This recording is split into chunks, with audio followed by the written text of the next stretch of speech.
Assalamualaikum warahmatullahi wabarakatuh. Kami dari kelompok B, Fisika Material kelas C. Pada kesempatan kali ini kami akan mempresentasikan atau menjelaskan tentang materi ataupun PPT yang telah kami buat, yaitu tentang termoelektrik dan Peltier effect. Sebelumnya perkenalkan anggota kami, saya Toli Budiski Ubaidillah dengan NIM 2106601 221400102. Dan saya Petra Febral Daily dengan NIM 210600122 1401005. Dan saya Rizal Eka Nugroho dengan NIM 2106 0122 1300 86. Oke, sebelumnya di sini Petra akan berperan sebagai fasilitator pertama dan juga Rizal akan berperan sebagai fasilitator kedua. Terima kasih. Oke, untuk sekarang saya akan menjelaskan sedikit mengenai efek termoelektrik dan efek Peltier. Jadi untuk efek termoelektrik dan efek Peltier adalah fenomena yang erat kaitannya dalam fisika. Keduanya melibatkan interaksi antara panas dan listrik dalam bahan. Apa itu efek termoelektrik dan efek Peltier? Bisa kita lihat di sini. Nah, efek termoelektrik adalah efek yang menggambarkan konversi perbedaan suhu menjadi listrik dan sebaliknya. Ketika mendapatkan gradien suhu di sepanjang sebuah bahan dengan konduktivitas listrik yang berbeda, arus listrik dihasilkan. Sementara efek Peltier adalah efek yang pada dasarnya adalah kebalikan dari efek termoelektrik. Jadi ketika harus melewati dua konduktor yang berbeda, panas diserap atau dipancarkan di persimpangan konduktor tersebut, tergantung pada aliran arus. Nah, fungsinya efek termoelektrik dan Peltier apa aja sih? Nah, untuk fungsinya sendiri ada macam-macam. Misalkan, yaitu pendinginan dan pemanasan, sensor suhu, pemulihan energi, dan masih banyak lagi. Termoelektrik dan Peltier effect menjadi penting dalam berbagai aplikasi, termasuk pendinginan ruangan kecil, pendinginan untuk minuman, sistem pendinginan dalam transportasi, pendinginan elektronik, dan berbagai macamnya. Meskipun efisiensi termoelektrik masih menjadi tantangan, teknologi ini terus dikembangkan untuk berbagai aplikasi di mana konversi langsung antara panas dan listrik dialirkan. Oke. Mungkin bisa kita lanjut dengan membahas soal dari yang A. Is the Peltier effect similar in both contexts?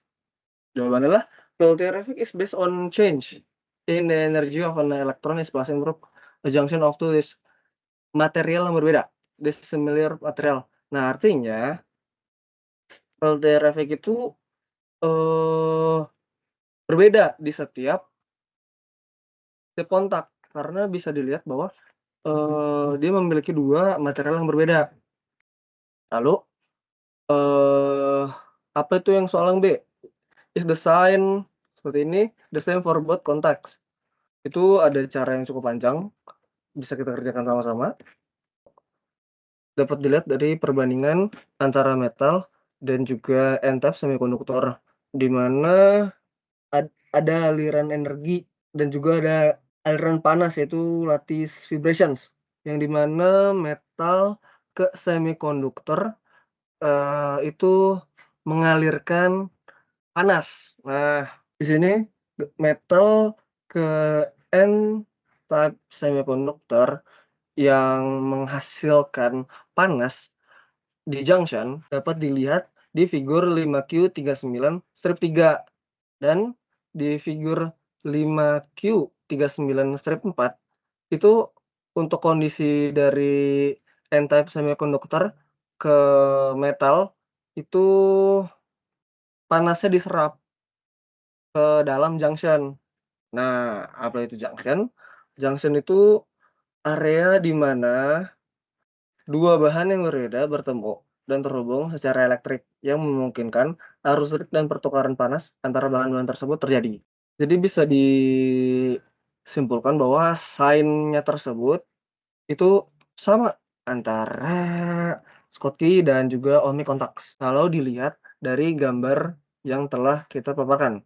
Oke, untuk soal yang C, yaitu which junction would you choose for a thermoelectric cooler, give reasons. Kalau kita cari tahu bahwa seseorang hanya dapat mengalirkan arus kecil melalui semikonduktor dengan sambungan Schottky di kedua ujungnya.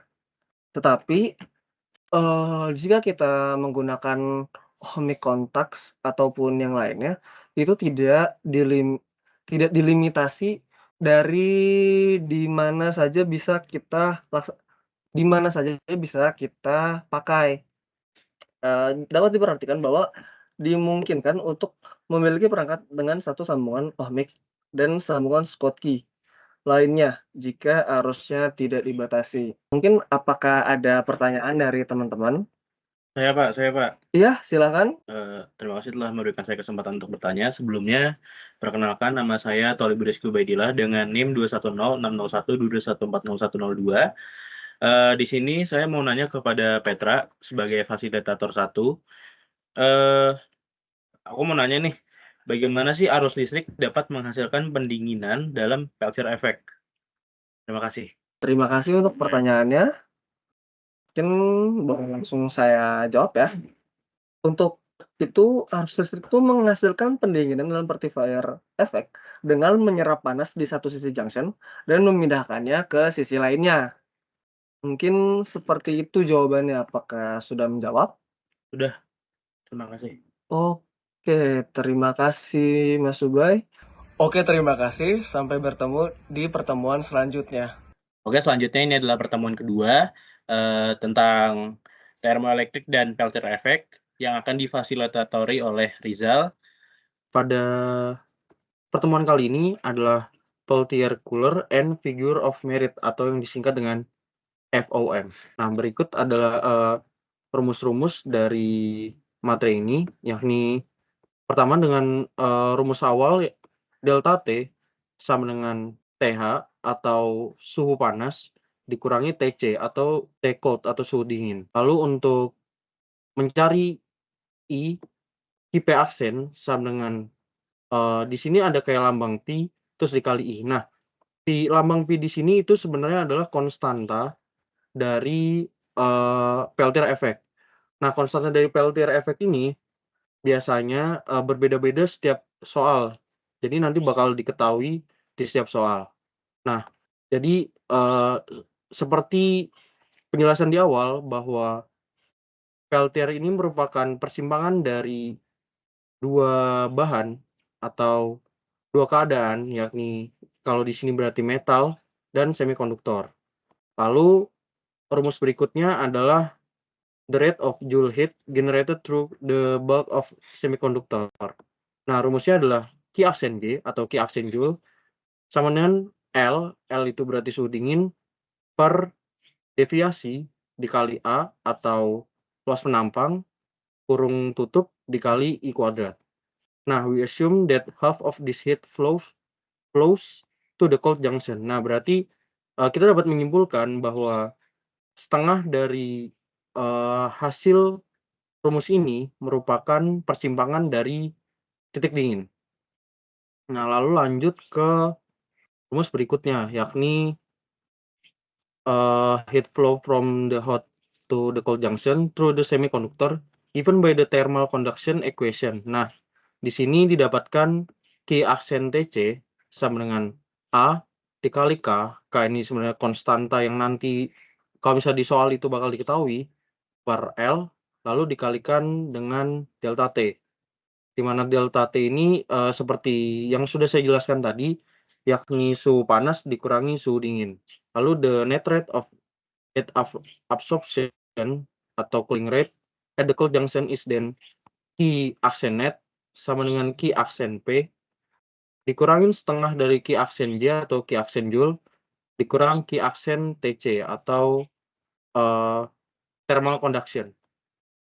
Nah, lalu di sini saya mempunyai example yakni soal di mana di sini terlihat ada tabel 5.8. Nah, di 8 tabel ini terdapat 4 material, yakni yang pertama N, Bi2 Te3, lalu kedua ada P, Bi2 Te3, lalu ketiga ada Cu, dan keempat ada W. Nah, lalu untuk material pertama ini memiliki informasi-informasi tambahan seperti berapa Pi-nya, lalu berapa Rho-nya, dan berapa K-nya. Untuk material pertama memiliki Pi atau Peltier effect yakni 6 dikali 10 pangkat min 2. Lalu untuk Rho atau massa jenisnya sendiri sebesar 10 pangkat min 5. Lalu untuk K-nya adalah 1,70. Untuk material kedua yakni Pi-nya sebesar 7 dikali 10 pangkat min 2. Lalu untuk Rho-nya sendiri sebesar 10 pangkat min 5. Dan untuk K-nya sendiri sebesar 1,45. Lalu untuk material ketiga memiliki Pi sebesar 5,5 kali 10 pangkat min 4. Dengan Rho sama dengan 1,7 kali 10 pangkat min 8 dan K-nya sebesar 390 W per M dikali K. Lalu untuk material terakhir atau W memiliki Pi sebesar 3,3 dikali 10 pangkat min 4 dengan Rho sama dengan 5,5 dikali 10 pangkat min 8 dan K-nya sendiri sebesar 167. Nah, dari soal ini juga dapat diselesaikan atau dikerjakan menggunakan rumus-rumus yang sudah saya jelaskan sebelumnya, dimulai dari rumus Ki-Aksen-Net, lalu ditemukan rumus I maksimum, lalu Ki-Aksen-Max atau suhu dingin maksimal, dan dapat dari semua rumus yang sudah saya jelaskan tadi dapat disimpulkan bahwa rumus form yang ditemukan adalah deviasi dikali Pi kuadrat sama dengan K. Nah, mungkin bakal saya kasih satu contoh untuk mengerjakan satu materi atau satu material di sini, yakni material NBI2TE3 yang tadi sudah diketahui Pi-nya sebesar 0,06 V, lalu deviasinya. Nah, deviasi di sini karena tadi diketahui adalah Rho-nya. Nah, sedangkan deviasi itu rumusnya adalah 1 per Rho. Nah, jadinya berarti deviasi dari material ini adalah 1 per 10 pangkat min 5 Pi meter. Dan untuk K-nya sendiri tadi sebesar 1,7 W per MK. Nah, lalu kita masukkan ke dalam rumus dan ditemukan angka sebesar 212 K atau 212 Kelvin. Nah, konklusi atau kesimpulan dari materi yang saya bawakan ini sebenarnya semakin tinggi foam atau rate pendingin, maka semakin bagus juga material tersebut.